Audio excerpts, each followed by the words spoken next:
Nós temos uma relação com o tempo bem engraçada, para não dizer delicada. Ao mesmo tempo que nós, em alguns momentos da nossa história, queremos que o tempo passe para que a gente possa se colocar, talvez pronto para algumas coisas, em outros períodos a gente se assusta com o tempo, porque ele, ao invés de parecer alguém que contribui, ele se torna um adversário, que se possível fosse, a gente reduziria a sua velocidade, ou se não, até o paralisaria, para que a gente não fosse vítima desse mesmo tempo, que em um dado momento foi tão amigo, em outro momento foi inimigo. Esse conceito vem porque nós construímos a nossa história, ou acreditamos que a nossa vida é definida pelo tempo vivido.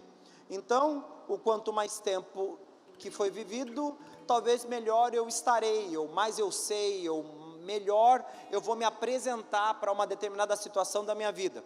O quanto mais tempo eu vivo, por consequência disso, menos tempo eu tenho, e logo eu quero que ele seja desacelerado, para que ele possa ser desfrutado, talvez diferente do que foi no passado. Só que se o homem for dependente, ou simplesmente refém do tempo, a gente vai determinar a nossa história a partir do que ele é. Pessoas maduras são aquelas que têm mais tempo de vida, pessoas imaturas são aquelas que têm menos tempo de vida. Pessoas que vão viver de verdade são aquelas que têm ainda muito mais horas a serem contabilizadas, porque talvez a vida dela ainda não passou, como talvez de uma pessoa de idade muito avançada, que talvez não tão esperançoso, acredita que não vai ter tantas horas assim para o futuro. Se você acredita nisso, eu gostaria que você entendesse algo muito simples. O tempo, ele não é determinante.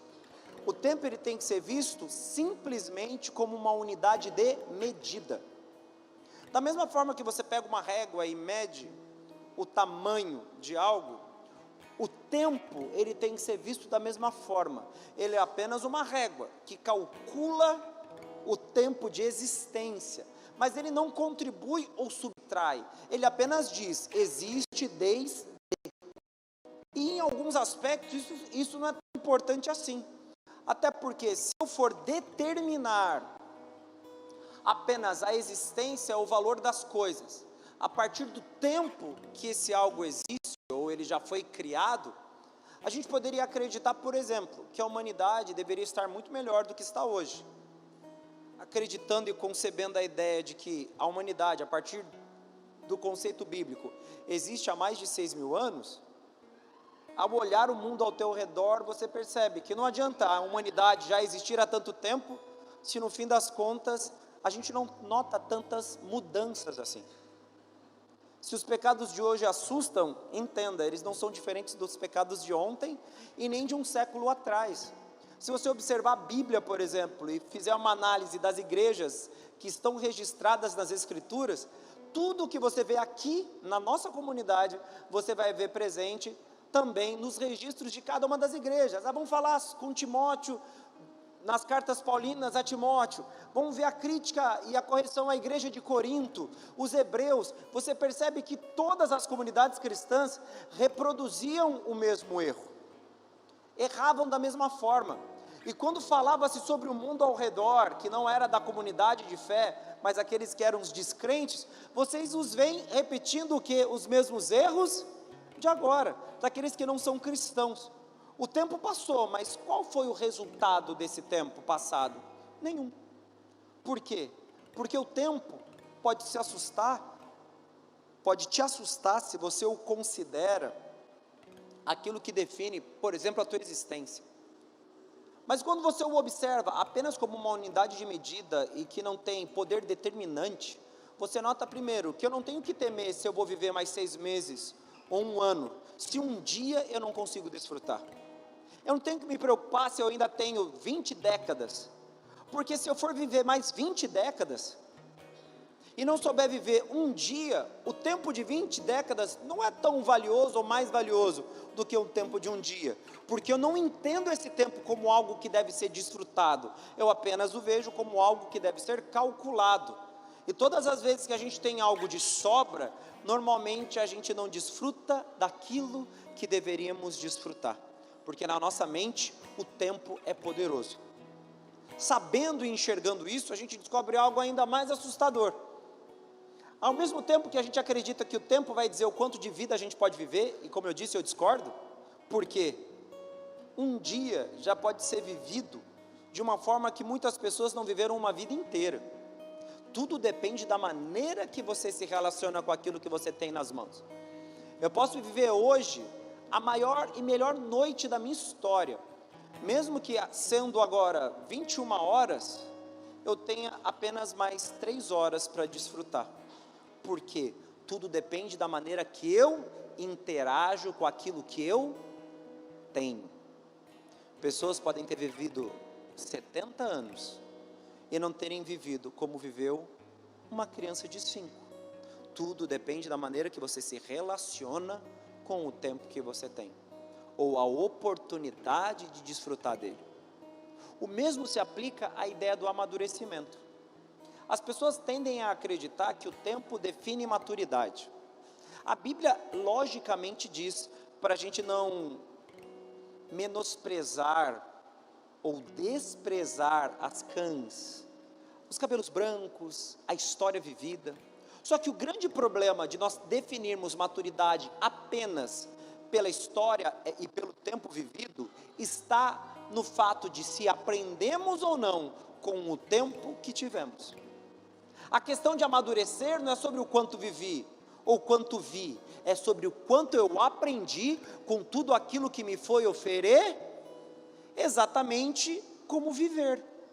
Se eu quero definir que a minha vida é boa, eu vou ter que calcular quantos anos, quantas décadas foram excelentes. Talvez a sua vida mude completamente de patamar hoje, com 3 horas restantes, e você descubra que hoje a sua vida tem todo sentido, e você está vivendo a melhor vida do mundo.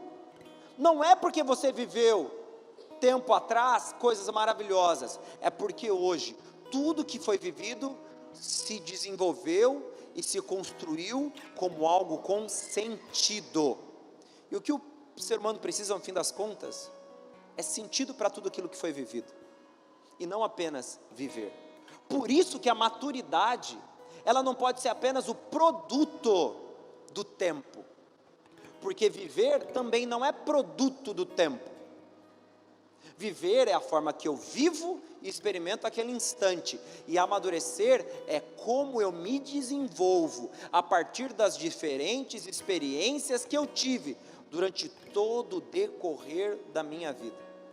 Quando a Bíblia fala sobre indivíduos maduros, algumas versões na língua portuguesa usa a palavra perfeito para defini-lo, porque perfeito é aquele que atingiu a maturidade, ou em alguns aspectos entende-se que Deus, ao enxergar filhos prontos, os chama de perfeitos. De fato, teleios, os filhos maduros, podem ser observados como indivíduos que atingiram a perfeição. Mas o que é de fato ser perfeito, se o conceito de perfeição é produto da construção humana? O que Deus pode nos tornar santos, perfeitos, ou ausentes de erro, não é o nosso caso. Por quê? Porque o que Deus trabalha é que nos tornemos maduros, e a palavra maduro ou madura é muito mais coerente aos processos de Deus para as nossas vidas. Por quê? Porque amadurecer é estar pronto e não ser perfeito. O indivíduo maduro, ele não é ausente de falhas ou ausente de erros. O indivíduo maduro, ele é pronto para aquilo que vai ser vivido. A ideia do Senhor se dedicar a preparar homens durante 3 anos e meio, não era para que eles fossem perfeitos, mas para que eles fossem maduros. E maduros para quê? Prontos para ir e pregar o Evangelho a toda a criatura. A grande comissão, aquilo que talvez abrilhanta ao final da história dos Evangelhos, indicando e empurrando os discípulos para cumprirem o seu destino. O que o Senhor fez durante 3 anos, porque não foram 3 anos exatos, foi um pouco mais de 3 anos, foi trabalhar para que aqueles indivíduos tivessem o que era necessário para irem e pregar o Evangelho. Eles estavam prontos para viver algo. Então, se eu quero enxergar o tempo de alguma maneira, eu escolho enxergá-lo como parte do processo, ou melhor dizendo, aonde o processo acontece. O tempo, ou o intervalo, ou o espaço de existência é aonde os processos de Deus acontecem e aonde os diferentes processos da vida acontecem, a fim de que eu esteja como pronto. Viver não é sobre então desfrutar ou não desfrutar, ou entristecer-se ou alegrar-se. Viver é sobre aprender, viver é sobre administrar o que se aprende, e depois viver é sobre colocar em prática tudo aquilo que foi vivido. Porque eu não apenas experimentei diferentes momentos, eu aprendi com diferentes momentos. Eu não simplesmente fui exposto à dor e à alegria, de forma intervalada, a cada hora o seu papel, e simplesmente vivi alegrias e tristezas, porque no mundo eu teria aflições. A grande questão não é sobre apenas saber que no mundo teremos aflições ou teremos momentos de alegria. A questão, talvez central da vida cristã, que nos leva para a maturidade, é saber o que se aprende nos diferentes momentos da vida e como eu reajo a eles. Eu simplesmente faço um discurso sobre tudo aquilo que aconteceu comigo, eu simplesmente conto testemunhando momentos tristes e de alegria. A grande pergunta para cristãos, depois de terem vivido algum tempo com o Senhor, é: o que se aprendeu depois de tudo aquilo que se viveu? Como você foi transformado ou transformada a partir de cada nova experiência de dor e de alegria? Como você conseguiu transformar o seu futuro? Não simplesmente se tornando a melhor versão de si mesmo, abandonando os jargões de coaching. É sobre aquilo que você aprendeu nas diferentes experiências e momentos da sua história, e qual foi o impacto dessas experiências, a fim de que você fosse mudado e transformado através do entendimento, seja da dor do erro ou da alegria do sucesso, e que ambos, trabalhando em você, te levaram para frente, te dando condições, talvez, de nesse momento já estar pronto, também conhecido como maduro. Não sei responder, porque quem vai dizer isso é você. Eu não sei fazer nenhuma afirmação, e eu posso criar aqui vários tipos de conceitos e de argumentos, mas a verdade é, você viveu muita coisa, e talvez você não amadureceu em nenhum momento, depois de tantas coisas vividas, porque para você, é bom dizer que você teve grandes lições, mas o difícil é manifestar essas lições como lições aprendidas. Por quê? Porque uma lição aprendida não é apenas um conhecimento que se adquire, é uma mudança que acontece dentro de mim, e é isso que é um cristão maduro. Cristão maduro é um homem espiritual cheio de poder? Não. Cristão maduro é alguém que teve experiências místicas, foi no céu e desceu, viu coisas, deixou de ver coisas e falou coisas e pregou? Não. Um cristão maduro pode ser uma pessoa talvez introvertida, que não se expresse tanto, mas depois de tantos momentos na sua história, vivendo e aprendendo, ela pode dizer: hoje eu sou maduro. E o que resulta essa maturidade? Ou o que essa maturidade produz? A maturidade cristã produz solidez, a maturidade cristã produz constância, a maturidade cristã produz perdão, a maturidade cristã produz misericórdia, a maturidade cristã produz tolerância. A maturidade cristã produz convicção, a maturidade cristã te dá tudo o que você precisa para continuar andando, ao invés de pensar em desistir, porque todo indivíduo maduro entende o que viveu e transforma o aprendizado em uma mudança na sua história, o que faz com que ele não caia novamente no mesmo erro, ou não seja vítima da mesma armadilha, porque ele simplesmente aprende. Agora me fala, todo o tempo vivido por você no Evangelho produziu o que em você? Todas as histórias, todos os momentos, todas as lágrimas, todos os sorrisos, todas as orações, todos os sermões, todos os momentos que você possa ter tido diante da presença de Deus, me responda, qual é o impacto disso tudo? Você percebeu que todas as vezes que você vive certos momentos, você volta para estaca zero? O que é voltar para estaca zero? Quando eu estudava era repetir de ano, eu vou ter que aprender aquilo que eu já fui exposto, e eu estou aprendendo de novo porque eu não escolhi aprender quando eu tive a oportunidade. Então essa lição vai ter que ser reaprendida. Pastor, mas eu acredito que não, porque agora eu acho que eu já chego um pouco mais preparado, me perdoa. Se você repetiu de ano, potencialmente você não está preparado para aquilo que você aprendeu, porque você só foi exposto a algo que você não reteve. Aprendizado não é sobre ver, aprendizado é sobre reter. A Bíblia fala sobre retermos a confissão, retermos a fé. O que quer dizer reter? É guardar, tornar parte de quem nós somos, não desistir daquilo, inserir, colocar nas nossas entranhas. Pastor, nas entranhas, ela no meio do bucho, colocar lá dentro, de forma tão profunda na nossa alma, que aquilo não vai ser perdido. Quando nós entendemos que temos que reter a confissão, nós temos que guardar de forma tão preciosa e cuidadosa, é porque aquilo já não é mais algo que ensinam para nós, é algo que nós somos. O aprendizado não é uma informação que te enche o HD da memória. O aprendizado é algo que te transforma e afeta toda a maneira que você se relaciona com o meio. Aí me diz, um cristão maduro é quem? Como é que eu vou definir um cristão maduro a partir da longevidade dele numa instituição religiosa? De várias maneiras os fariseus foram postos como ignorantes quanto àquilo que eles diziam saber. Por quê?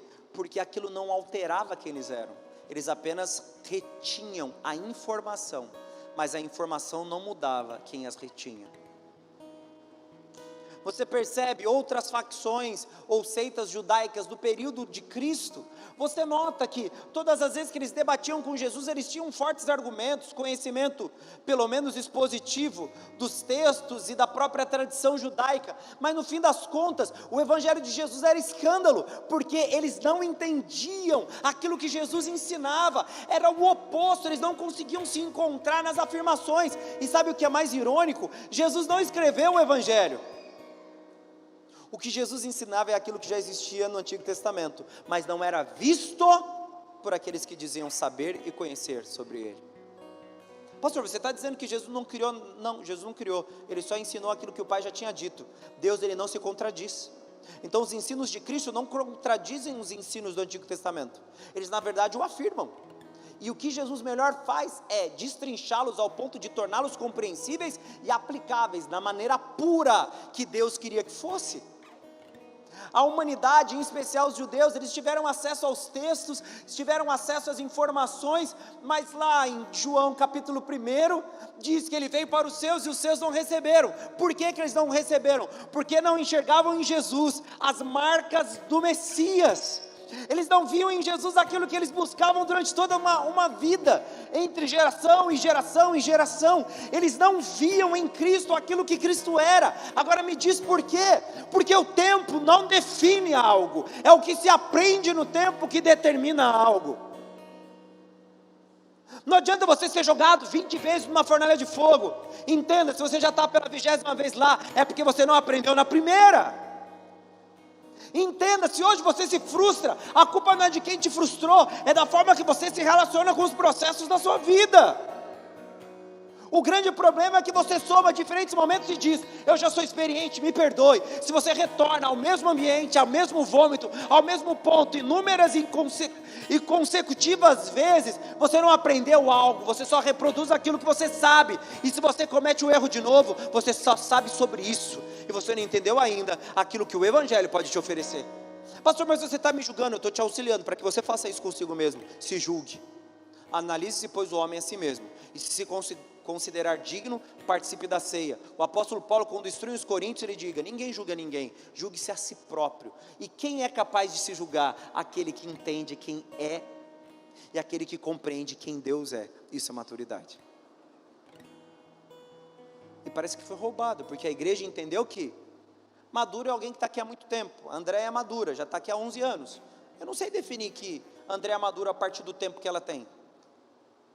Tem outras pessoas que estão aqui nessa igreja há mais tempo que eu, porque já eram do Bola, quando eu vim para o Bola, e depois eu fui embora, retornei como pastor, e já estão aqui há mais tempo que eu. Mas o que determina que elas são maduras? Existem pessoas aqui que são mais velhas do que eu, e poderiam dizer que é aquele garoto de 40 anos, que está falando ali, eu já tenho 60 e 70, ele não tem o direito de me dizer nada. Quem diz que você que tem 60 e 70 é mais maduro do que eu?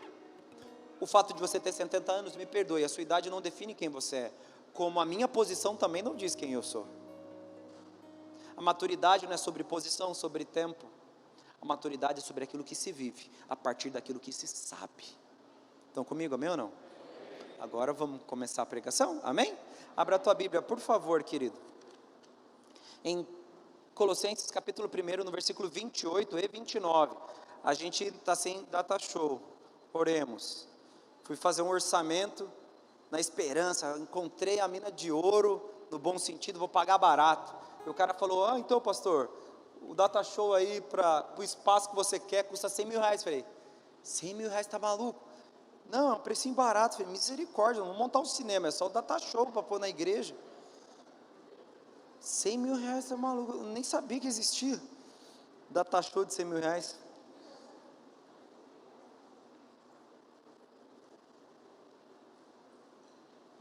Os caras acham que o Bola de Neve é sorveteria, não cinema, né? Mas se botar um desse aí, vai mudar. Colossenses capítulo 1, versículo 28 e 29. Diz assim, a quem anunciamos, admoestando a todo homem e ensinando a todo homem em toda a sabedoria, para que apresentemos todo homem perfeito em Jesus Cristo. Essa aqui é a versão Almeida Revista. Vamos ver se eu tenho aqui.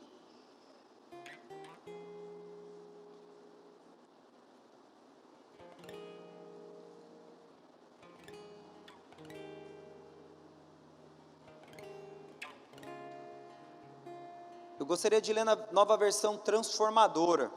Diz assim, portanto, proclamamos a Cristo, advertindo a todos e ensinando a cada um com toda a sabedoria.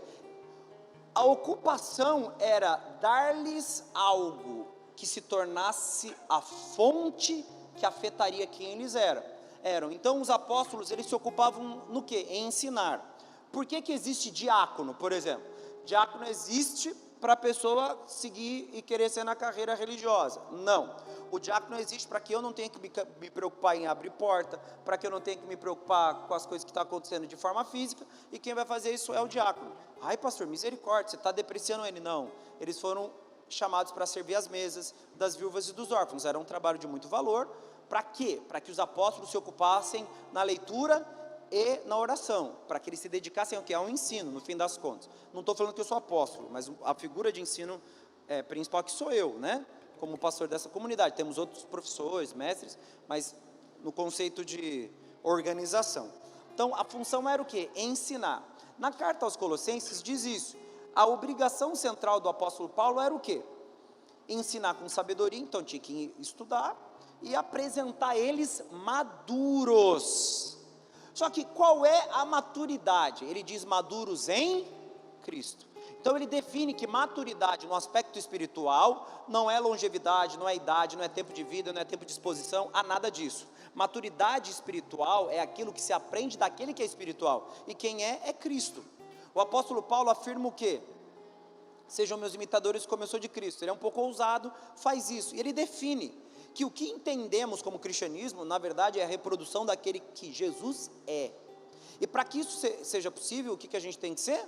Maduro. A maturidade aponta para o nosso processo de transformação. Então, em Colossenses, ele diz que a dedicação daqueles que estavam ocupados no ensino era dar fundamentos com sabedoria, para que eles pudessem se tornar maduros em Cristo. Maturidade em Cristo é a reprodução da identidade de Jesus. E aí o texto continua. Por isso trabalho e luto com tanto esforço, na dependência de seu poder que atua em mim. E aí ele ainda diz que o grande esforço dele é tornar quem? Os seus discípulos maduros. A partir do quê? Do conhecimento bíblico. Amém, querido?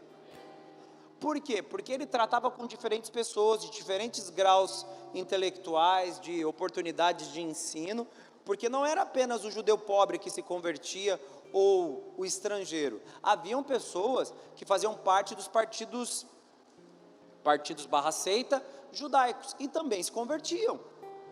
Então, o apóstolo Paulo, quando ministrava as pessoas e ensinava, isso também se aplica a Pedro, a qualquer um dos apóstolos, o grande objetivo era fazê-los conhecer a vontade de Cristo, aprender, por isso que ele diz, ensinando em sabedoria, ou seja, ele se apropriava de recursos espirituais para dar para esses discípulos cada vez mais conhecimento. Por quê? Porque o conhecimento adquirido, somado à prática desse conhecimento, se transformaria no quê? Em transformação de vidas. Eles seriam mudados e moldados a partir daí. E aí o apóstolo Paulo ainda diz que ele luta muito. Ele luta na dependência do poder, ele se esforça, é a participação entre homem e Deus aqui na história, o homem se tornando o meio, para que Deus revele a sua grandeza, e para nós é um grande privilégio, na dependência de seu poder, porque na verdade não é com sabedoria humana, na verdade é com sabedoria dos céus, é poder de Deus, e não palavras de conhecimento, para que isso se torne possível. Então o grande esforço do apóstolo Paulo era qual? Amadurecer os colossenses.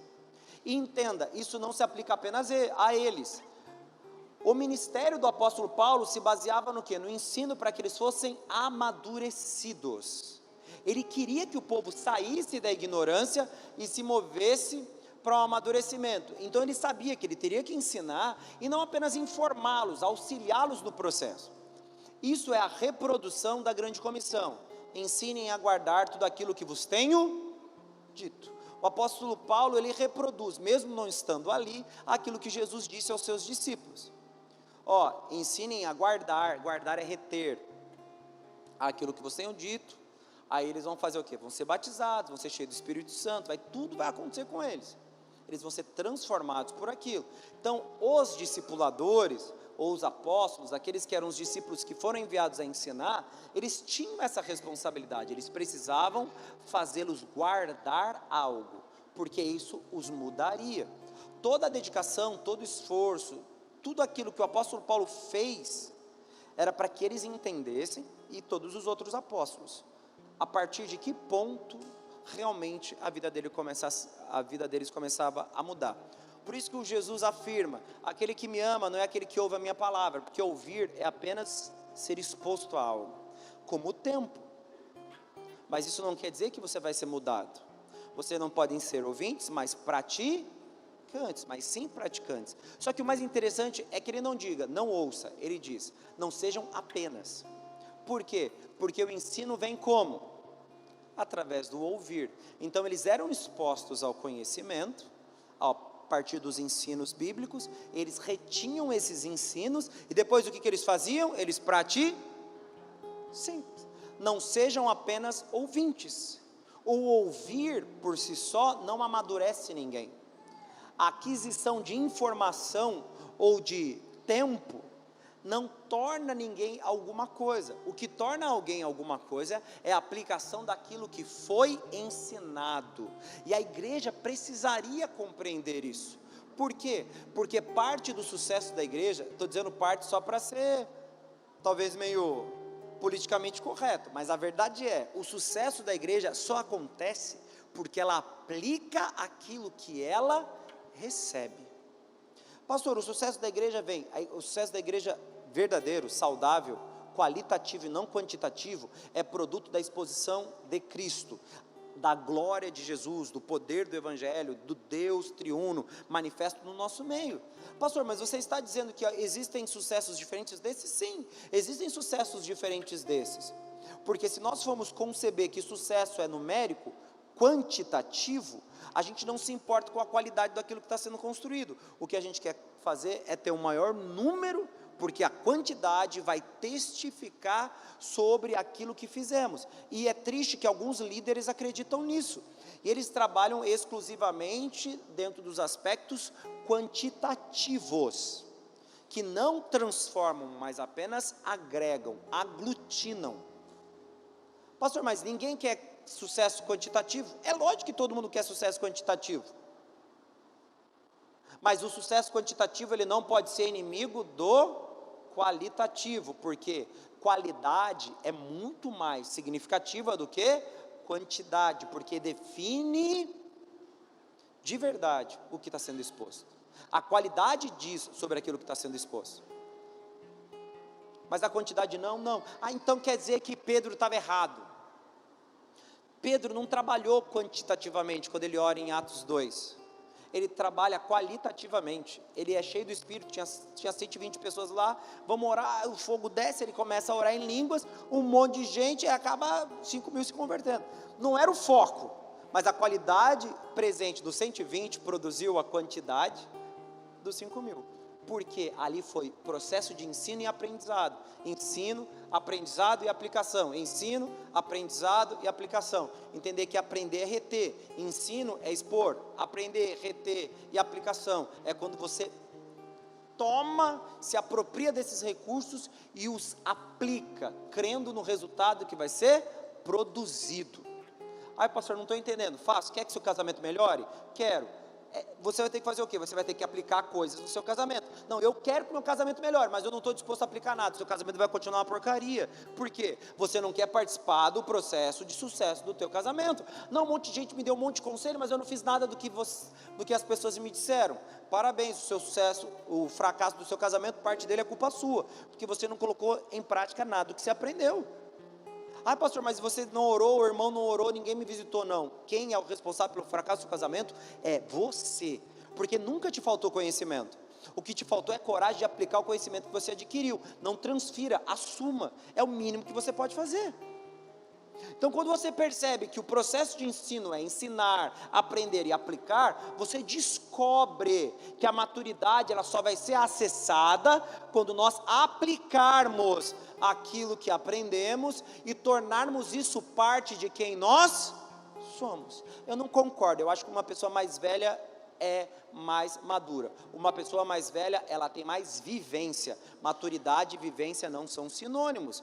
Vivência é a exposição a um fato. A pessoa pode repetir o erro em diferentes fatos, em diferentes momentos, quando o mesmo fato acontecer. Porque uma pessoa que quer resultado diferente, reproduzindo o mesmo comportamento, ela não vai ter. Vai lá na comunidade terapêutica, tem gente lá de 70 anos, 60 anos, 50 anos, uma infinidade de idades. Eles já tentaram sair uma infinidade de vezes do vício. O que eles fizeram? Repetiram os mesmos erros todas as vezes, acreditando que dessa vez ia dar certo. O que aconteceu? Nada, eles permaneceram na mesma condição. O que houve como ruptura é quando há a colisão, que aí a gente chama de metanoia. Você vai lá, muda o entendimento, recebi algo, mudou o meu pensamento. Mas mudar o pensamento não é aprender algo novo. Mudar o pensamento é romper com o velho pensamento e adquirir uma nova fonte. Por isso que a maturidade cristã vem de Cristo e não de qualquer outro conceito e argumento, porque maturidade no Espírito não é sobre as línguas que você ora, não é sobre os dons que você possui, mas sobre como o Evangelho mudou quem você é e a forma que você se relaciona com o mundo. Aí, pastor, não concordo, beleza, Jesus vai falar assim, ó, ah, mestre, no seu nome eu expulsei demônios, eu curei enfermos, eu preguei e aconteci. Não te conheço. Ele fez pelo Espírito, não foi pela carne. Não foi pela carne sim, tá bom, a gente pode discutir isso, mas a verdade é que a pessoa acredita ter feito algo espiritual, e o que Cristo disse, não te conheço. Não é sobre aquilo que fazemos, é sobre como somos mudados por aquilo que ouvimos da parte de Deus. E não importa quantos anos você tem, não importa que posição você ocupa, não importa que cargo você possui nesse lugar, nessa igreja. A verdade é, você é produto direto daquilo que você está disposto a praticar, porque é isso que nos amadurece.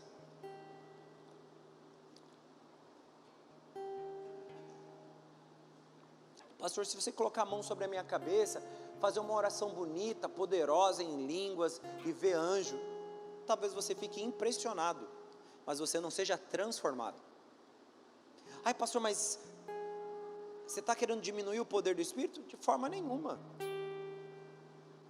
Se eu fizesse isso, eu diria que aquilo que Deus falou para mim, para eu me casar com a pastora, eu estava errado, porque foi assim que minha história começou com ela. Eu acredito. Mas a gente não pode ser refém de uma vivência emocional, quando o que deveríamos provar é um processo transformador e de maturidade.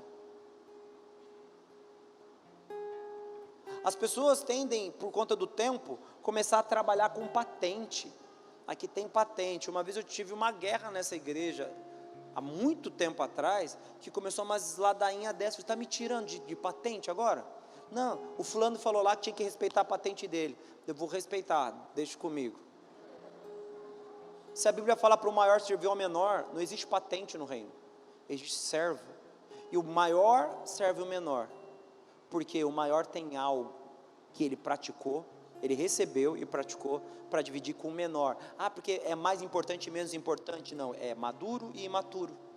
O maduro serve o imaturo. O maduro oferece para o imaturo, para que o imaturo atinja a maturidade. Aí, graças a Deus, parou, mas faz muitos anos. Ainda era lá na Avenida da Praia. Espero que não esteja acontecendo mais. Eu acho que não. Porque quando eu soube desse negócio, você está louco? Não, porque não sei o quê. Eu falei, esquece, você está achando assim, você não serve para o reino, fica sentado aí. Não, pastor, mas eu sou uma pessoa importante para sua mãe. Ué, no reino não tem mais importante. Ué, qual é o vaso principal aqui? Nenhum, todo mundo aqui é pinico. Ai, pastor, está amarrado. É, aquele vaso de desonra que você lê na Bíblia, fião, é pinico. Não só pinico, ele também é usado como vaso de ornamento, mas é uns vasinhos furrecão assim, não era valioso. Botar qualquer coisa, tipo, fica, isso é o vaso de desonra. Quem são esses vasos de desonra aqui? Todos, nós, eu também sou. Ninguém aqui é vaso de honra. A gente pode ser transformado, mas quando é que acontece a transformação de desonra para honra? Quando algo que não é seu é colocado dentro de você, ou seja, o evangelho, um tesouro de extremo valor, é depositado dentro de nós. Aí nós nos tornamos de honra. Por quê? Porque ficamos bom? Não, porque o evangelho está lá. Tira o evangelho, a gente volta a ser o que a gente era, de desonra. Então o processo tem que ser claro. Então todo cristão que escolhe amadurecer, ele entende que ele está vivenciando algo que não pode ser apenas a soma de tempos ou a soma de vivências. Ele tem que ser o processo de aplicação de cada uma dessas experiências, para que ele seja transformado. Filipenses capítulo 4, no versículo 11 e 12.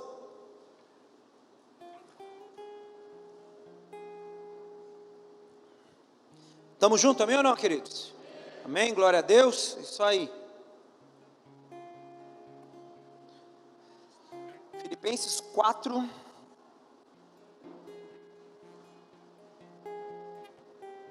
capítulo 4, versículo 11. A gente vai ler o 11 e o 12, o pessoal que gosta de anotar. Sei que eu dei mole com os líderes de célula, semana passada não mandei o esboço, hoje não tem nem como mandar, tá? Então, assista depois, ou vai anotando aí. Desculpe, mas Filipenses 4, 11, o meu computador está ruim, não dá para escrever. Filipenses 4, 11 e 12, diz assim: não digo isso por estar necessitado. A afirmação do apóstolo Paulo nesse início é muito importante. Ele diz, não digo isso por estar necessitado. Por quê? No versículo 10 diz, como eu me alegro no Senhor, por vocês terem voltado a se preocupar comigo. Na vida missionária do apóstolo Paulo, sei que sempre se preocuparam comigo, mas não tinham oportunidade de me ajudar. Ele na verdade foi bem amiguinho ali, mas enfim, não digo isso por estar necessitado, não estou falando isso para fazer aqui uma demagogia para vocês me ajudarem, igual eu fiz aqui no começo. Eu falei, né? Não que eu fiz demagogia, que eu falei que não era. Não digo isso por estar necessitado. Aí vem a beleza da maturidade, pois aprendi a ficar satisfeito com o que... O apóstolo Paulo diz que ele aprendeu a estar satisfeito. Se uma pessoa aprendeu a estar satisfeito, quer dizer que em algum momento ela não estava. O apóstolo Paulo diz isso, porque ele não estava satisfeito. E vamos lá, acredita-se que Paulo se move de uma vida financeiramente bem abastada, para uma situação de perseguição, de não ser tão bem recebido pelos outros judeus, e ele dependia de oferta. Há muita especulação. Acredita-se que o apóstolo Paulo, ele trabalhava com curtume, fazia lá tingimento de tecidos, há um monte de possibilidades para o apóstolo Paulo, mas o ponto é, ele não tinha necessidades, até porque se ele era um emissário dos fariseus, a galera botava uma grana nele, para ele poder fazer as viagens, então o apóstolo Paulo estava bem. Só que quando ele aceita o Evangelho, vai viver com Cristo, sendo um dos seus, a coisa muda de figura. Então ele sai de uma condição boa para uma condição de perseguição. Ele sai de perseguidor para perseguido. Isso já deveria gerar uma certa comoção no interior do apóstolo Paulo. E no início, vai dizer que todo mundo fica feliz quando a coisa dá ruim. Ah, que alegria, agora ninguém gosta de mim, todo mundo me odeia, estão querendo me matar, os judeus não gostam de mim, os cristãos têm medo de mim, logo não gostam de mim. O apóstolo Paulo estava meio que nessa situação. Então ele teve que aprender com o processo. Então quando ele afirma no verso, aprendi a estar satisfeito, ele encontrou satisfação em um lugar que não estava relacionado ao ter ou ao não ter. Estão comigo, amém ou não? A experiência do apóstolo Paulo, que transformou a vida dele, foi vivida diariamente, na exposição ao fato. Ele teve que experimentar ser perseguido, ele teve que experimentar não ter o que comer, ele teve que experimentar ter um espinho na carne, ele teve que experimentar várias coisas. E ele diz, no final dessa história, agora eu entendi, e eu aprendi a estar satisfeito. Ele teve que aprender a alcançar a satisfação fora do panorama comum, ou do conceito comum. O que ele fez? Ele amadureceu. Ele saiu de uma posição imatura. Eu sou imaturo. Você está dizendo que eu sou criança? Não, estou dizendo que você ainda não está pronto. Quando alguém vai falar, pastor, eu quero namorar. Assim, eu não tenho o poder de proibir ou permitir. Para a alegria dos flames, eu não tenho esse poder. Quem tem são seus pais. O que eu posso é, se você está namorando, dependendo da situação, talvez melhor que você não sirva, porque vai dar dor de cabeça, eu não quero dor de cabeça, porque eu vou ter que agir com você de uma maneira que talvez não seja um momento adequado, e você não vai aguentar, aí sua mãe vai vir brigar comigo, que eu estou pegando no seu pé, porque você está mandando na minha filha, no meu filho. Não estou mandando ninguém, eu só estou preservando a igreja, não estou, e o seu filho, até para ele não criar nenhum ranço com a igreja, que daí vai ter que puxar a orelha, e tem gente que não gosta, mas enfim, aí a pessoa vai lá conversar comigo, pastor, eu quero namorar, não sei o que lá, daí eu falo, você não está pronto. O que eu estou querendo dizer? Você é imaturo. Então quer dizer, eu sou imaturo, eu já trabalho. Eu falei, calma filho, maturidade não é só se você trabalha. Não, mas eu já varro a minha casa, já limpo, lavo louça. Ótimo, sua mãe deve estar muito feliz por isso.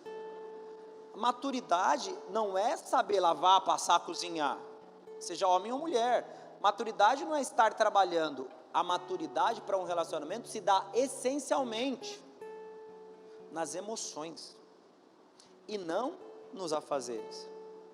Porque o indivíduo que vai casar, ele tem que entender, seja ele homem ou mulher, que tem as obrigações gerais da vida comum. Mas uma pessoa que deseja se relacionar afetivamente com uma pessoa em qualquer nível, ele tem que ser emocionalmente maduro. Por quê? Porque ele vai ter que trabalhar suas emoções e aprender a lidar com a montanha russa que é um relacionamento. Aí você vê a pessoa se envolvendo num relacionamento, começa o namoro, as mil maravilhas, um mês depois, eu quero terminar, 2 meses depois vamos voltar porque Deus falou, 3 meses depois Deus desfalou o que Ele falou, agora já não é mais aquilo, e aí daqui 1 ano eu acho que Deus me mostrou outra pessoa. Falei, ótimo, você passou por vários momentos do seu relacionamento, dizendo que era de Deus, não era de Deus, agora é outra pessoa, agora chegou o verdadeiro varão, a varoa, o valoroso, e a pessoa vai dizer, não, mas é porque eu tinha certeza, mas agora eu não tenho. Se você tinha certeza e não tem, você é imaturo, porque a característica de alguém maduro é discernir as coisas, saber o que é e do que não é. Mas você tem que entender, eu não tenho que entender, quem tem que entender é você que está tentando namorar e não tem certeza se vai ou não vai. Eu estou bem resolvido, a maturidade é sua, não é minha. Não, mas você está me julgando. Estou mesmo. Você fala, um mês quer, outro mês não quer, outro mês vai casar, outro mês é do diabo, outro mês é melhor abandonar. Falei, o problema é seu, não, eu estou bem. Eu sei que a minha esposa é o amor da minha vida, e eu quero viver com ela para o resto da minha vida, acabou, eu estou boa, não estou tendo problema. Quem está é você. Então, mas você está falando que eu sou imaturo? Estou. Então, eu sou criança? Não, você trabalha, você lava a louça. Uma criança, em teoria, não faz isso. Pelo menos não hoje, porque é proibido. Mas no passado fazia. Né? Sei lá. O mundo muda, a gente vai só tentar entender, né? Mas enfim, O que você está pronto, talvez você seja maduro para trabalhar, você seja maduro para varrer a sua casa, você seja maduro para fazer uma faculdade, mas talvez você não seja maduro para ter um relacionamento afetivo, porque nas emoções ainda você não é firme, coeso, equilibrado. Suas emoções ainda é um carnaval, uma bagunça. Ninguém sabe aonde começa, é igual minhoca. Qual é a cabeça, qual que é o quê? Está uma confusão. Talvez as suas emoções em outros setores da vida, ótimo. Só que as pessoas tendem a acreditar que um elemento prático da sua rotina já o torna apto a fazer qualquer coisa. Entenda, não. Pastor, eu já sei muito Bíblia, agora eu quero pregar. Será que você está maduro para pregar? Eu estou. Então beleza, você vai pregar e todas as pessoas vão julgar você. Como? Vão julgar o que eu estou dizendo? Eu sou bastante inteligente. Não, vão julgar se você vive aquilo que você está dizendo. Você está pronto para pregar? E eles vão medir você. Não pelo quanto você sabe, mas por aquilo que você vive. Você está pronto? Não é lá só fazer um show, aprender a ser bem articulado e convencer as pessoas. Aqui não é um show. E nenhuma palestra. Aqui é a exposição do que Deus quer e pensa. Que começa pela minha boca e termina com a minha vida. E não pode ser diferente disso. Então você percebe que a imaturidade é apenas uma situação específica, temporária, no nome de Jesus, que a pessoa vai progredindo até estar pronta, também conhecido como apto a exercer ou realizar algo.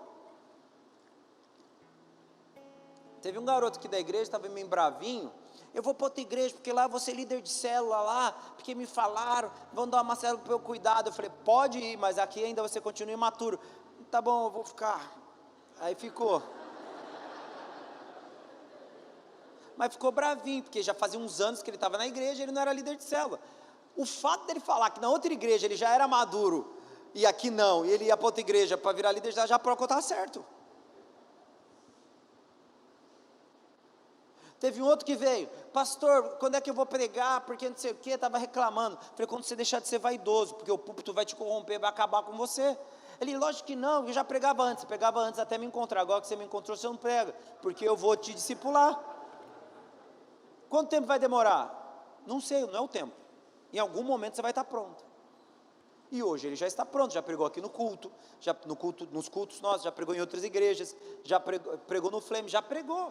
Mas teve que entender que existe um processo que se desenvolve dentro do indivíduo para que ele esteja em condições de exercer. Pastor, mas você está dizendo que você tem o poder de dizer que alguém é imaturo? Eu não tenho o poder, mas eu tenho a maturidade para dizer. Porque eu já fui um imaturo. E aí eu me ocupo, exatamente como o apóstolo Paulo no texto de Colossenses, em me desgastar para dar às pessoas a maturidade para que elas possam viver aquilo que Deus as chamou a viver.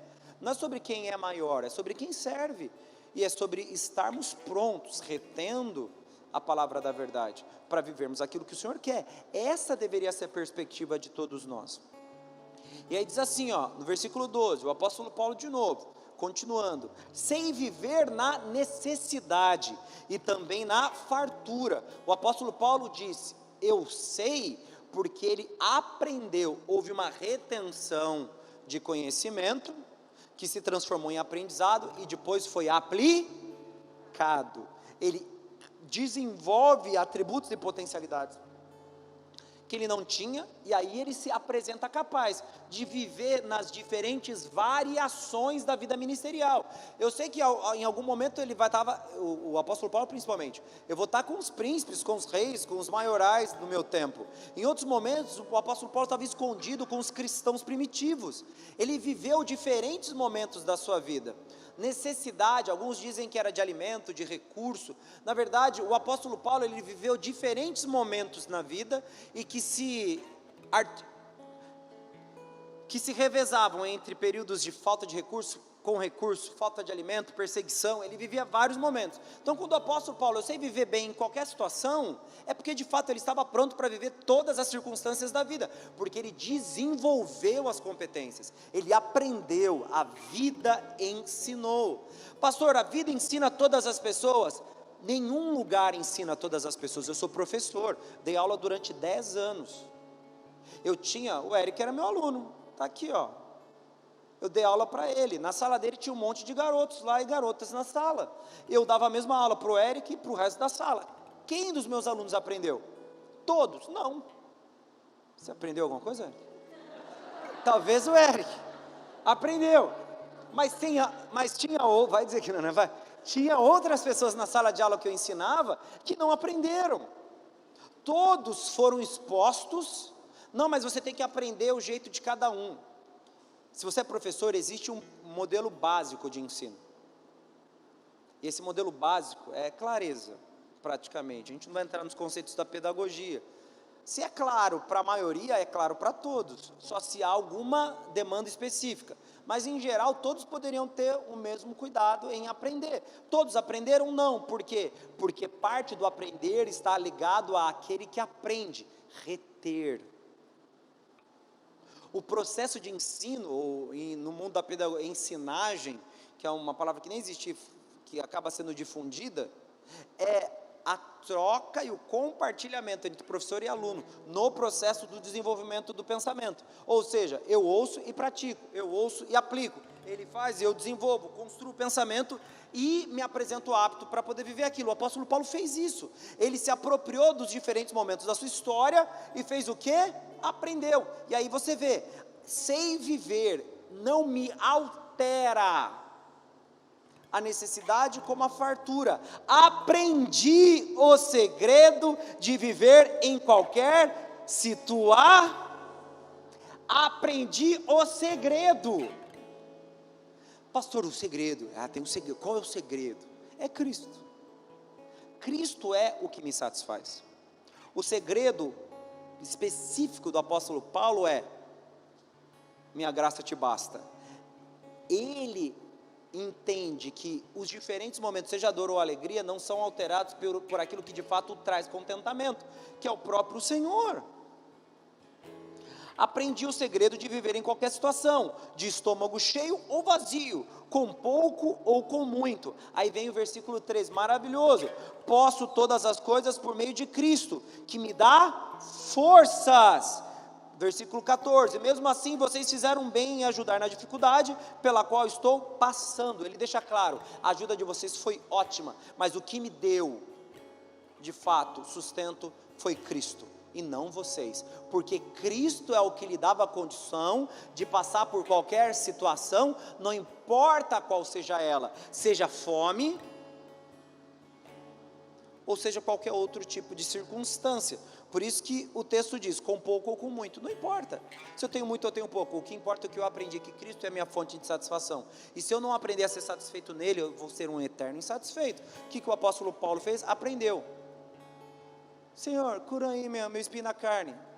Pedi por 3 vezes, e por 3 vezes o Senhor me nega, não me responde, Ele não me dá o que eu quero, e ainda afirma, minha graça te basta. O apóstolo Paulo, ele ouviu essa frase dura do pai, então pais frustram filhos? Amém ou não? Amém. Pais frustram, só se Deus não é seu pai, aí é outros 500, mas Deus vai te frustrar. Deus frustrou o apóstolo Paulo. Então, aprender é aprender a lidar com as diferentes variantes da vida. O apóstolo Paulo, que tinha um problema e recebeu uma negativa, quer dizer que Deus foi mal com ele? Não, o que Deus fez foi ensinar, e ensinar não é ser bom ou ser mal, sabia disso? Ensinar fica um pouco aquém do bom e do ruim, da maldade ou da bondade, porque é lógico, existe crime, violência, essas coisas todas, pai que espanca filho, mas no aspecto geral, se eu perguntar para o Heitor, você não vai, hoje, pai, eu quero comer chocolate, eu digo, você não vai comer chocolate. Para mim foi bom, para o Heitor foi mal, então qual é? É bom ou mal? Não, é ensino. Existe uma razão pela qual ele não vai comer chocolate, e é isso que ele tem que aprender. Existe uma razão pela qual Deus não curou o apóstolo Paulo, e o apóstolo Paulo teve que teve que aprender, e ele aprendeu, e o que ele disse? Aprendi a viver em todas as situações. Por quê? Porque ele passou por um processo de ensino, e ele amadureceu. Meu filho se frustra, principalmente comigo, porque você não é um bom pai? Não, é porque eu mostro que eu tenho a autoridade, e por essa razão, nem tudo acontece do jeito dele, e ele tem que saber quem manda. Ele vai se frustrar, e ele vai aprender. Não é uma frustração agressiva, é o processo dele entender que nem sempre as coisas são do jeito dele, e ele vai ter que entender, e ele entende, e pronto, acabou. Tem 9 anos, já compreende, pai, eu falei para vocês aqui no culto, o Heitor me responde o quê? Fala, a vida é assim, nem tudo é do jeito que a gente quer, a gente tem que aprender a lidar com as coisas ruins, e continuar vivendo. Falei, glória a Deus, não vai ser um moloide, que fica chorando da barra da mãe, vai ser homem, porque vai aprender, que vai sofrer, ele entendeu, nem tudo é bom, a vida não, o mundo já é maligno, não tem como você criar um mundo da fantasia. Então, Jesus fez isso, com os discípulos, fez com Pedro, arreda de mim Satanás. Imagina você, Jesus é amor, paz é amor, tal, ele olha na tua cara, você falando, Jesus, eu te amo tanto, por favor, não morre na cruz. Ele, arreda de mim Satanás, te chama de adversário, de diabo. Ele reconhece que o pensamento de Pedro era oposto àquilo que ele foi chamado a fazer, chama ele de diabo, de Satanás, de adversário, de inimigo. Não, mas eu te amo, mestre, depois falar que ama ainda lá depois, apacenta minhas ovelhas, Pedro teve que apacentar as ovelhas, não teve? Depois, não foi a missão dele? Ser o primeiro bispo de Jerusalém, aquele que é de onde surgiu depois a disseminação da doutrina e tudo mais, começou com o Pedrão lá em Jerusalém, tá bom? O que acontece? Ele teve que sofrer para depois viver, e foi bem sucedido. Aí, me faz um milagre aí, Pedro. Não tem ouro nem prato, que eu tenho te dou, levanta e te anda. Por quê? Foi chamado de diabo, viveu um monte de presepada. Aí o que ele fez? Levanta te anda, já foi fazer os milagres, a sombra de Pedro curava, é um sucesso. Porque ele aprendeu, ele teve que viver experiências, boas ou ruins, não importa quais são, e transformar as experiências em aprendizado. Ele reteve e depois em prática, para que ele fosse transformado. Pessoas maduras vivem esses processos. 2 Coríntios capítulo 12, no primeiro ao verso 7. Meu Deus, espero ter tempo.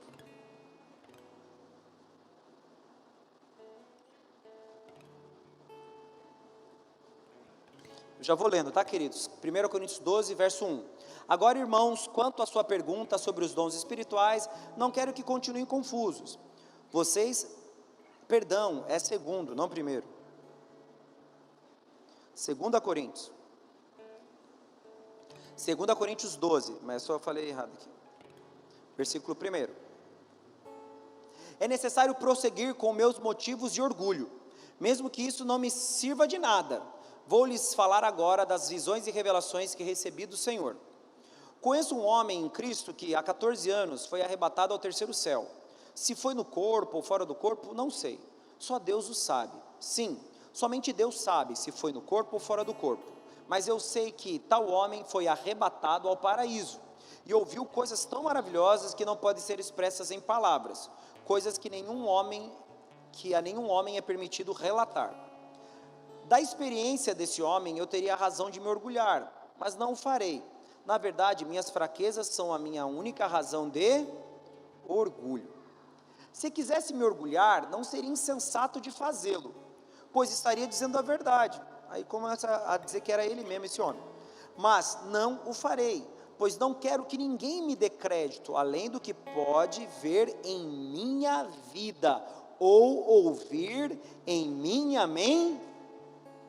Ele diz, eu vivi algo sobrenatural. É porque o apóstolo Paulo não quis dizer que era ele. Depois ele disse que ele não ia querer se orgulhar, então era ele mesmo. Aí ele fala, eu não quero que vocês fiquem impressionados com a visão.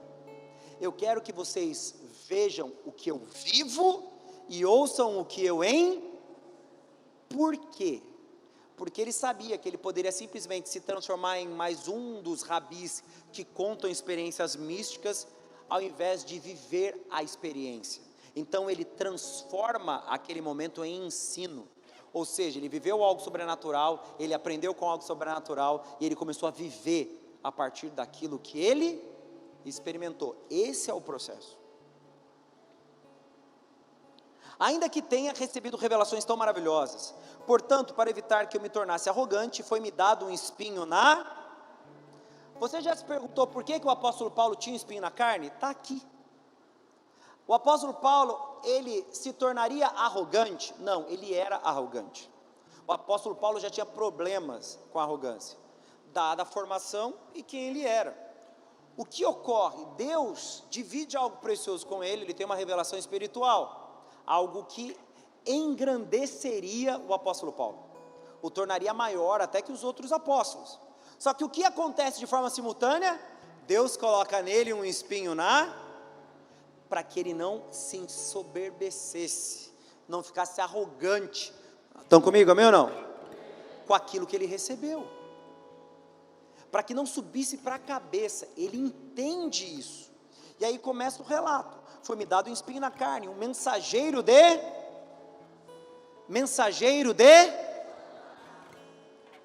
Você está entendendo o que Deus usou para trabalhar com o apóstolo Paulo? O que Deus usou? Um mensageiro de Satanás. Jó, ele teve também um mensageiro de Satanás. Você percebe que Deus se apropriou de algo ruim para ensinar o apóstolo Paulo. Pastor, mas Deus mandou ele ficar endemoniado? Não, ele enviou um mensageiro de Satanás. A dor, não é que ele ficou endemoniado, um espírito imundo entrou nele. A dor, o sofrimento físico, era um indicativo de que algo estaria ali flagelando o apóstolo Paulo. Por quê? Porque ele não poderia se orgulhar de algo, e Deus o ensina. Esse homem que a gente lê lá, falando que aprendeu vivendo um pouco e no muito, viveu dor, para que ele aprendesse a viver no pouco e no muito, porque isso amadurece alguém. Pastor, você está dizendo que dor amadurece? Não, o que eu estou dizendo é transformar as experiências em aprendizado. E sim, parte das experiências são dolorosas, e elas têm que ser vividas para que algo seja desenvolvido em nós, que talvez houvesse sido perdido, para me atormentar e impedir qualquer arrogância. Em 3 ocasiões supliquei ao Senhor que me removesse, mas Ele disse: minha graça é tudo o que precisa, meu poder opera melhor na fraqueza. Portanto, agora fico feliz de me orgulhar de minhas fraquezas. Ele recebe de Deus algo precioso: o meu poder opera melhor nas fraquezas. Ele recebe de Deus. O que acontece com o apóstolo Paulo? O apóstolo Paulo para de reclamar que ele tem espinho na carne. Falei, peraí, se o poder de Deus opera melhor nas fraquezas, então é bom que eu seja fraco, porque aí Deus vai operar em mim, e operar em Deus é mover-se em mim. Que movimento que Deus está fazendo? Processo de amadurecimento. Não é se mover, então Deus ele só vai abençoar a gente com problema. Não, a pessoa que reconhece a sua condição frágil é aqueles que são de fato abertos ao aprendizado. Eric tinha um monte de colegas na sala. Todos os colegas aprenderam o mesmo tanto que o Eric aprendeu nas minhas aulas? Não, porque nem todos estavam dispostos a aprender como o Eric estava. Aprendizado diz respeito àquilo que você está aberto. Por isso que reter é tão importante. Portanto, agora fico feliz de me orgulhar nas minhas fraquezas, para que o poder de Deus opere por meu intermédio. Por isso, era até o 7, já fui além. Por isso aceito com prazer fraquezas, insultos, privações, perseguições e aflições que sofro por Cristo, pois quando sou fraco, então é que sou. A sabedoria seria oriunda de onde? Quando Paulo escreve aos Colossenses, seria oriunda de Cristo, amém ou não? Qual é a origem do processo de amadurecimento? Não seria Cristo? O apóstolo Paulo, ele trata insultos, privações, perseguições, aflições, fraquezas, todo sofrimento como algo produzido em Cristo. Ele só viveu isso porque estava em Cristo. E isso fez o que com ele? O porque ele sofreu não, porque ele aprendeu na dor. Amém ou não? Outro exemplo, 1 Coríntios, agora sim, capítulo 5, versículo 4 e 5.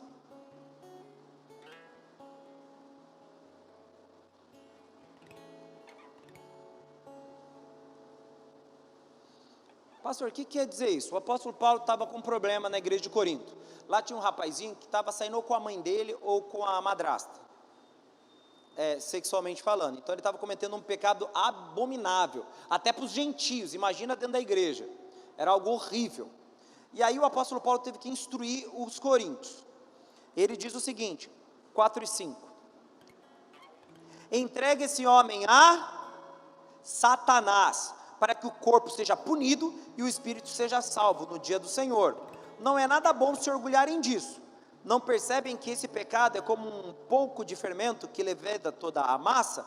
Ele está dizendo, o pecado desse cara era um problema, ia atrapalhar toda a igreja. Então, entregue ele para Satanás, basicamente expulsem ele da igreja, que ele vai viver fora e ele não seja mais recebido pela igreja. Só que, agora abra a tua Bíblia, por favor, em 2 Coríntios, agora, capítulo 2.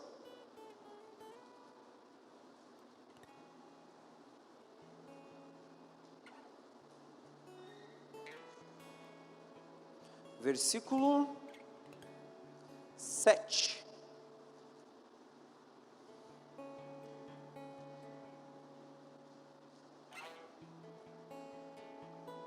Segunda Coríntios 2, 7. 2 Coríntios, capítulo 2, versículo 7. Olha o que está escrito. Agora, porém, é hora de perdoá-lo e confortá-lo. Do contrário, pode acontecer que ele ele ser vencido pela tristeza excessiva. Quem que é esse? Era o menino que foi expulso. Você percebe que o entregar a Satanás fez com que houvesse verdadeiro quebrantamento. E o que esse menino faz? Ele pede perdão e abandona o pecado. Quando eu falo para algumas pessoas que eu não acredito em alguns perfis de disciplina na igreja, e eu acredito principalmente no arrependimento verdadeiro, porque para aquele que peca, o arrependimento verdadeiro é muito mais doloroso do que ficar de banco. Coisa de igreja com perfil, a gente ouvia muito isso quando eu me converti, vai ficar de banco. O maior medo das pessoas não era pecar, era ficar de banco. Por quê? Não havia uma consciência de arrependimento. Havia apenas um conceito de apartar, aparta da função e ok. No caso do jovem, ele comete o pecado, ele se arrepende e ele torna a comunidade arrependido, pedindo perdão, para que ele fosse reinserido. Só que o que aconteceu? A comunidade fez o quê? Resistiu a ele, e não o amava da maneira que deveria ser amado. Esse amor é o quê? É o amor de inserir. Pastor, mas ele tinha que sofrer um pouco. Ele sofreu. Por isso que houve o processo de arrependimento. O processo de arrependimento não é apenas algo que acontece no aspecto humano, natural. O arrependimento é algo que acontece dentro de nós. Estão comigo, amém ou não? E se uma pessoa que comete um pecado se arrepende de forma genuína, qual é a punição que sobra para ele? Nenhuma, ele já se sente a pior pessoa do universo. O filho pródigo se sentia a pior pessoa do universo. No momento que ele se arrependeu, ele se sentiu a pior pessoa do universo. O arrependido já se autopune. A consciência é o nosso maior algoz. Por isso que a Bíblia fala sobre mente cauterizada, ou sobre coração endurecido, mente endurecida que não se arrepende. O arrependimento é mais punitivo do que qualquer punição. Por quê? Porque ela muda, molda e transforma. Então esse jovem fez o quê? Ele amadureceu. Ele passou por um processo doloroso, e aí ele foi chamado ao arrependimento. Aí ele vai e se apresenta para a igreja arrependido. Aí quem que não amadureceu? Foi a igreja, que não foi capaz de recebê-lo depois do pecado confessado, abandonado, tá bom? Ele não permaneceu no pecado, ele abandona o pecado, ele se arrepende, abandona o pecado e se reinsere na comunidade. Eles não conseguiam amá-lo. O que ia acontecer com esse jovem? Ele ia sofrer do amor que não recebeu, porque ele já estava sofrendo demais. O texto fala, não sofrer de forma excessiva, ou seja, além da tristeza que ele já possuía. O arrependimento já machucava ele já estava triste. Agora vamos pisotear e mostrar que ele não presta mesmo, para ele entender. Não. Por quê? Porque amadurecer é se apropriar das experiências, abandonar o que fazíamos e vivermos em novidade de vida. Isso é o evangelho que nos converte. Quando eu amadureço, eu me aproprio das experiências como um processo de aprendizado. Pecar é uma droga, pode levar a gente para o inferno. Mas se arrepender é uma bênção, porque manifesta o Evangelho em nós, o Espírito Santo em nós. Quem é que acha que vai se arrepender simplesmente porque vai? Ninguém se arrepende por consciência própria. Todo arrependimento é produto direto da agência do Espírito em nós, da ação do Espírito Santo em nós. Esse homem se arrependeu, ele voltou para a igreja e ele estava aberto para o processo de mudança. Isso é maturidade. Ele foi se expor à comunidade local que ele havia pecado e falando, provavelmente conversou com os anciãos, falou, eu errei, abandonei o erro, estou aqui de volta, que eu quero fazer parte da igreja. E eles não queriam recebê-lo. O apóstolo Paulo teve que conversar mandando em carta para eles voltarem a reinseri-lo. Por quê? Porque ao mesmo tempo que aquele garoto aprendeu no arrependimento, a igreja não aprendeu na punição. Ela tornou a punição como uma mecânica humana e não espiritual. Não houve mudança e nem maturidade. Líderes sádicos, normalmente eles punem de forma natural, porque assim é uma forma de manter o cabresto de domínio humano. Líderes apresentam o arrependimento e a transformação, o abandono do pecado, sempre, isso não é discutível, mas uma experiência de consciência arrependida que o leva à mudança de vida. Você começa a perceber que o processo de amadurecimento ele é tão amplo que engloba também os líderes, nesse caso a igreja local. Se um irmão que cometeu um pecado abominável voltasse aqui para a igreja, como é que você ia reagir? Não estou falando de crime, estou falando de pecado. Como é que você ia reagir?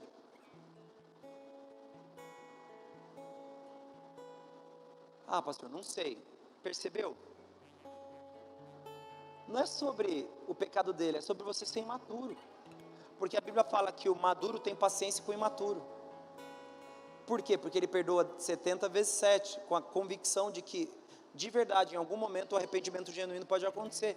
É isso que se espera, isso é maturidade, isso é uma igreja que de fato entende o conceito do amadurecimento. Amém ou não, queridos? Estão comigo? Amém? Estou me esforçando ali, igual o apóstolo Paulo falou.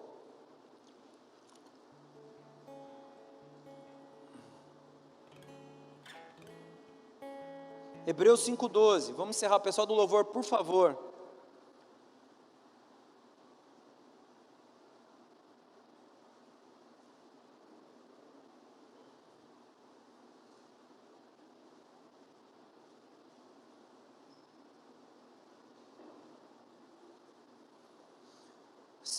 Hebreus 5,12, a esta altura já deveriam ensinar outras pessoas, porque... E no entanto, precisam que alguém lhes ensine novamente os conceitos mais básicos da palavra de Deus. O apóstolo Paulo fala a essa altura, vamos traduzir, depois de tanto tempo, vocês já deveriam ser mestres. O tempo não amadurece ninguém. Tempo não amadurece. O apóstolo Paulo deixa claro na carta aos Hebreus. Depois de tanto tempo, vocês já deveriam ser maduros, mas vocês não são. Vocês não deveriam estar sendo ensinados por mim, vocês deveriam estar ensinando. Entenda, você pode viver aqui 10 anos, você pode mudar para 20 igrejas, não concordar com o que eu prego, com aquilo que eu ensino, passar em várias igrejas, acreditar que sabe sozinho, faça o que você quiser, mas entenda, maturidade não vai ser a soma do seu tempo, maturidade vai ser a aplicação de tudo que você recebeu. Senão você vai cometer o erro de Hebreus. Não, mas calma. Não, mas eu penso, o seu pensamento ele termina quando a palavra de Deus fala. Ok? A sua opinião, ela se finda quando a verdade... Não, mas eu acho, você pode argumentar o quanto você quiser. Eu vou pegar um versículo, você vai ter que ler o versículo, engolir o versículo e aceitar o versículo e acabar a história. Porque nós não podemos argumentar quando esse argumento é contrário ou oposto. Não, mas eu acho que, dependendo da situação, é muito óbvio. O processo de maturidade não é temporal, o processo de maturidade é aplicação. Se eu aplico, eu amadureço, se eu não aplico, eu não amadureço. Simples assim, amém ou não? E para terminarmos, pessoal do louvor, por favor, vocês podem entrar. Filipenses capítulo 3, versículo 12 até o 14.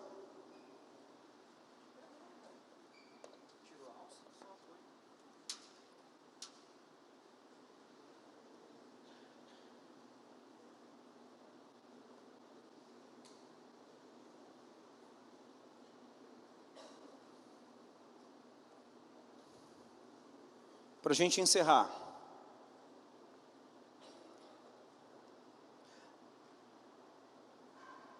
Filipenses 3, do 12 ao 14. Não estou dizendo que já obtive tudo isso, que já alcancei a perfeição, que já atingi a maturidade, mas prossigo a fim de conquistar essa maturidade, para a qual Cristo Jesus me conquistou. Não, irmãos, não a alcancei, mas concentro todos os meus esforços nisto. Eu estou lendo a versão transformadora, tá? Para ficar bem simples. Esquecendo-me do passado e olhando para o que está adiante, prossigo para o final da corrida, a fim de receber o prêmio celestial para o qual Deus nos chamou em Cristo Jesus. O apóstolo Paulo deixa claro, eu não aprendi a lição, eu ainda não estou perfeito, eu estou correndo. Então eu estou pronto para aprender e acrescentar aprendizados ao meu processo de maturidade, para que um dia eu esteja pronto. Pronto para quê? Para a eternidade. É para isso que o apóstolo Paulo corre, para que ele esteja pronto para a eternidade. Que forma? Perfeito. O que quer dizer esse perfeito? A imagem do próprio Cristo. Esse é o esforço do apóstolo Paulo. É uma corrida constante em direção ao estado completo, que é a maturidade cristã. Vamos amadurecer em vários setores ou segmentos. Vamos amadurecer em áreas, todas ao mesmo tempo? Não. Mas nós temos que entender que isso deve acontecer. Eu vou ter que amadurecer como marido, vou ter que amadurecer como pai, como pastor, como amigo, vou ter que amadurecer como patrão, eu vou ter que amadurecer como cristão. E tudo isso a partir da maturidade que a Bíblia me oferece. Eu já sou um pastor completo? Muito longe disso. Já sou um pastor pronto para os desafios do hoje. Para os desafios do amanhã, eu estou aprendendo hoje, para que eu esteja pronto. Eu já sou um cristão perfeito? Não, não há perfeição, porque eu não estou completo. Eu não sou tudo que Deus queria que eu fosse ainda, mas eu prossigo para o alvo.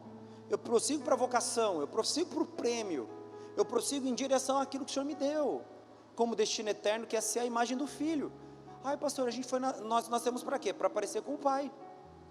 Não é Gênesis 1, feitos à imagem e à semelhança, façamos pois o homem a nossa imagem e semelhança. Eu nasci para ser a imagem e a semelhança do Senhor, e eu corro nessa vida, para que por meio da graça, eu possa me tornar completo, como originalmente eu, como parte da humanidade, fui chamado para ser.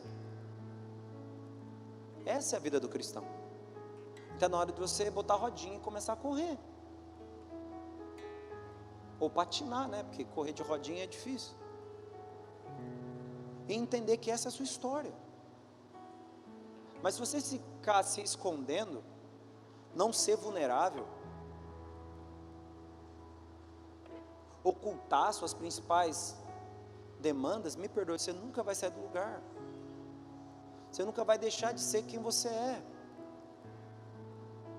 Não, eu vou guardar aqui dentro. Não, bota para fora.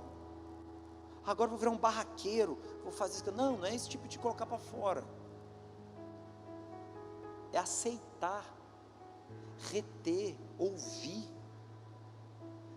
questionar se o que você pensa está certo. Senão você nunca vai conseguir chegar em lugar nenhum na maturidade cristã.